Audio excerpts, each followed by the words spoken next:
Alex crouched on the cracked sidewalk, sweat beading on his forehead as he twisted at a stubborn bolt. The old wheelchair creaked beneath his hands, its bent spoke and jammed brake refusing to cooperate. "Leave it, son," the man sitting in the chair said gently, his weathered hands folded in his lap like he'd already resigned himself to disappointment. "I can call someone tomorrow." Alex shook his head. "Tomorrow's Saturday. Most shops will be closed.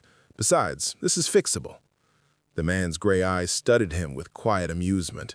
"You're determined, aren't you?" Alex pulled a multi-tool from his worn backpack, the same backpack he carried everywhere, stuffed with second-hand tools, a notebook full of sketches, and sometimes a sandwich if he'd been lucky enough to buy one. His fingers were already stained with paint from the mural he'd been working on across the street, but the thought of dirt never slowed him down. "I'm Alex," he said, working the bent spoke with steady, calloused fingers. "I'm Harold Brennan." The brake cable had snapped when the wheel caught on a jagged bit of sidewalk outside the community center. Alex had seen the accident happen from across the street. One moment, Harold was rolling peacefully toward the curb. The next, his wheel jammed, nearly pitching him forward. Without thinking, he had dropped his brush, scattering a streak of blue paint across the pavement, and sprinted over. "Looks like this isn't the first wheelchair you've worked on," Harold said, watching him carefully. "My grandfather used one for years. I fixed his chair so many times I could probably do it blindfolded." That made Harold laugh, a warm, genuine sound. "Good man. Nothing like a little tough love to keep you sharp." Alex adjusted the brake housing, fingers greasy. "I don't mind. I like fixing things. Machines, cars, bikes, whatever. I like knowing I can take something broken and make it work again." He paused for a moment, almost without realizing he'd said it aloud. "People are harder, though." Harold tilted his head. "Harder? You can't just swap a part and tighten a bolt. Sometimes people don't want to be fixed. Sometimes they don't believe they can be." Alex shrugged, carefully threading a bit of wire through the brake line. "But I figure maybe showing up for someone is its own kind of repair." Harold's eyes warmed at the words, as though they had touched some quiet corner of memory. That's wisdom most people never learn. Alex kept working, the concentration soothing him.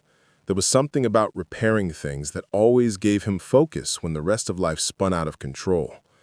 He remembered long nights with his grandfather's chair, his little sister sitting cross-legged on the floor nearby, watching in wide-eyed admiration as he tinkered. She used to say, "Alex, you can fix anything." Those words echoed now, though lately he'd wondered if they were true. "Do you play chess?" Harold asked suddenly, breaking the silence. "Not well. My sister used to beat me every time." "Then you'd get along with Sophia," Harold chuckled. "She's 10. Beat me in 8 moves today at the center." "That's impressive. My sister's the same, sees patterns I never could." His hands hesitated just a second before tightening the cable. "I haven't seen her in a while, though. Things got complicated after I lost my job at the garage." Harold didn't push, but his expression softened with quiet understanding. "I've been staying at the Y, trying to get back on my feet. The mural across the street? That's mine. City project. Doesn't pay much, but I figure making things beautiful matters. Feels important somehow." "It is important," Harold said with surprising firmness. "Beauty matters. Hope matters, especially in neighborhoods that don't get enough of either." Alex glanced up, meeting Harold's eyes. For a moment, it felt like they weren't just talking about paint on a wall. "There," Alex said at last, straightening. "Try it now." Harold pushed forward tentatively, then with more confidence as the wheel rolled smooth and true. The brakes engaged properly when he tested them. "Incredible," Harold murmured. "It's better than it was before it broke." Alex grinned, wiping grease on his jeans. "Sometimes things need to break a little before they can be stronger." Harold reached for his wallet, but Alex raised a hand. "No way. Just pay it forward somehow." For a long moment, Harold simply looked at him. Then he pulled not money, but a business card from his coat. "I wonder if I could pay it forward right now." Alex accepted the card and froze. Harold Brennan. The name he'd seen etched on the new children's hospital. The same name on the Arts Center's cornerstone, on scholarship brochures at the library. His mouth dried up.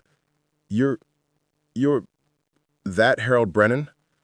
Harold nodded slightly, as though it didn't matter as much to him as it did to the world. The chess games at the community center? I've been coming here for 3 years, ever since my wife died.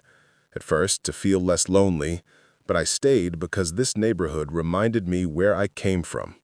I grew up 6 blocks from here, back when it was even rougher.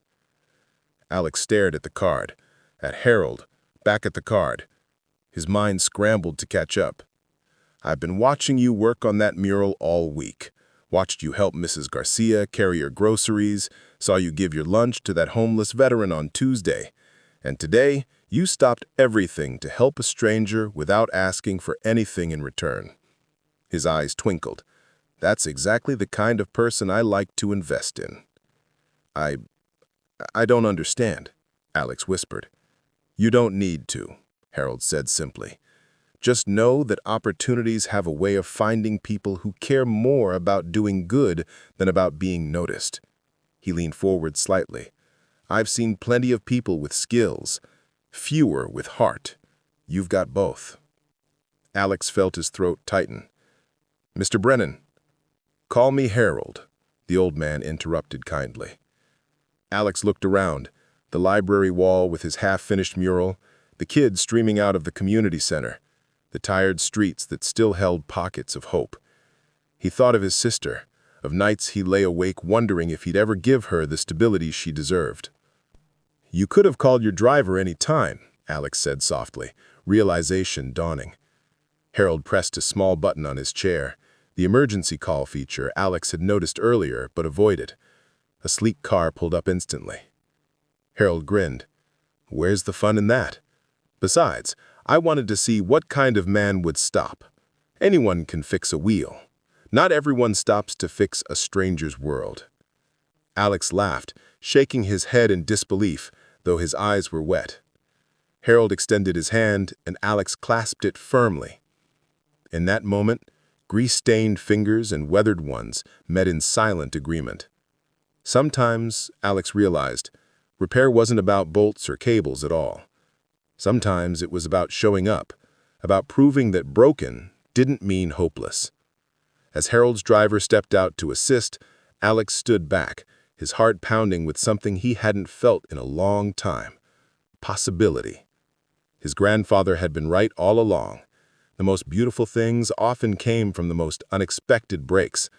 And sometimes, just sometimes, fixing one small wheel could set an entire life back in motion.